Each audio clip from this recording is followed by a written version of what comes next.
a low-level security guard with no background or connections, with just 3 calculated moves. He completely cracked open a murder case that the higher-ups had buried for a full 20 years. First step, he carried 2 packs of instant noodles in a black plastic bag. He stood directly under the surveillance camera and flashed a provocative smile at the lens.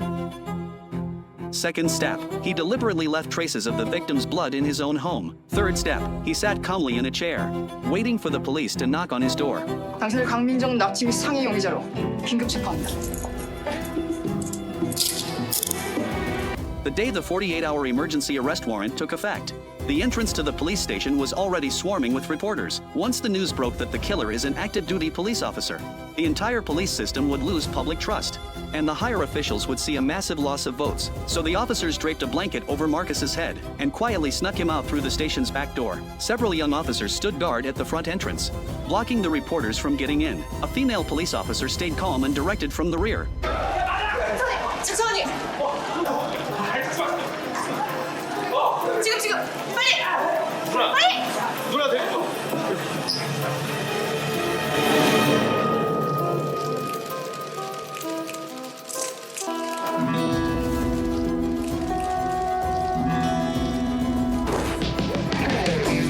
야, 경찰이다. 야, 찍어 일단 찍어. 자, 누굽니까? 경찰 맞죠? 박현진 실종 사건 용의자 맞습니까? 용의자 경찰입니까? 경찰이 납치하러 왔습니까?